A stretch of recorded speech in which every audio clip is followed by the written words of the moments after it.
Morning everybody, आप सभी का वेलकम है आज के इस ऑडियो क्लिप में।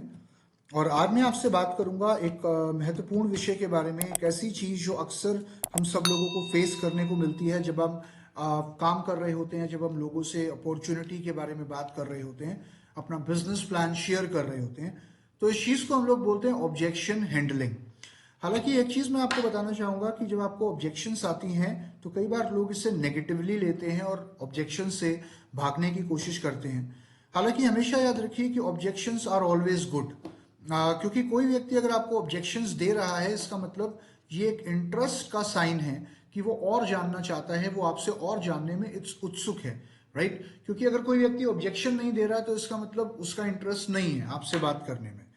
सबसे इंपॉर्टेंट चीज जब आपके सामने ऑब्जेक्शन आती है तो उस समय काम रहना, शांत रहना बहुत जरूरी है। किसी व्यक्ति की ऑब्जेक्शन को कभी एक पर्सनल अटैक की तरह नहीं लेना, राइट। वो सिर्फ क्यूरियस है और ज्यादा जानने के लिए, तो कभी रिएक्ट नहीं करना और हमेशा सुनना है, समझना है और रिस्पॉन्ड करना है सामने वाले व्यक्ति की ऑब्जेक्शन को।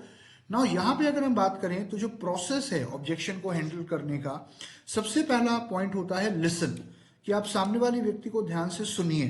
क्योंकि कई बार हम सुनते नहीं हैं और जवाब देना शुरू कर देते हैं तो एक मिसकम्युनिकेशन हो जाती है और सामने वाले को जो जानना होता है हम उसकी जगह कुछ और बात करना शुरू कर देते हैं। तो पहले सुनिए और उसके बाद क्वेश्चन करिए। क्वेश्चन का मतलब कि आप उसको बोलिए कि सर मैं आपकी बात समझ सकता हूँ।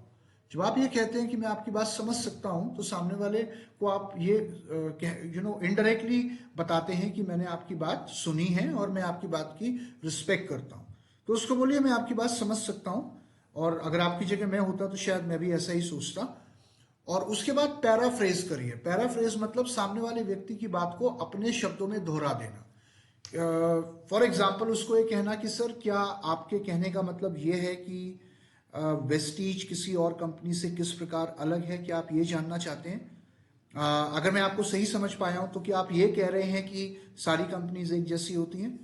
या फिर अगर मैं सही समझ पाया हूं तो क्या आप ये जानना चाहते हैं कि वेस्टीज के प्रोडक्ट का जो प्राइस है वो रीजनेबल क्यों है या कैसे है, राइट। तो पैराफ्रेज मतलब उसकी बात को अपने शब्दों में कंफर्म कर लेना ताकि आप श्योर हो जाओ कि वो एक्चुअली में जानना क्या चाहता है। उसके बाद रिस्पॉन्ड जब आप करते हैं तो रिस्पॉन्ड करने के लिए एक टेक्निक होती है जिसको हम बोलते हैं फील फेल्ट फाउंड।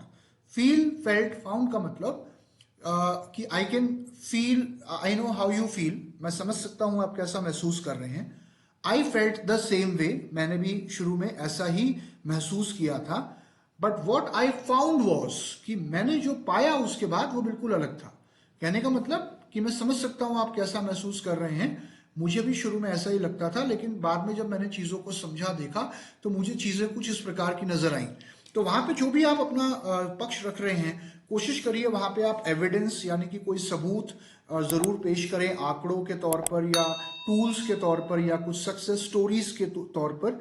सबसे आखिरी पॉइंट होता है यहाँ पर bring it to a close, कि जब फाइनली आप उसे क्लोजिंग से कनेक्ट करते हैं, क्लोजिंग टेक्निक्स जो मैंने आपको अभी शेयर करी हैं उनके साथ जब आप शेयर करते हैं कि सर चलिए अब मैंने आपके सवाल का जवाब दिया, आप बताइए आप इस प्रोडक्ट की 3 बॉटल लेना चाहेंगे या 2 बॉटल लेना चाहेंगे, या फॉर्म आपके नाम पे साइन होगा या भाभी जी के नाम पे साइन होगा। So this is the process of handling objections, right.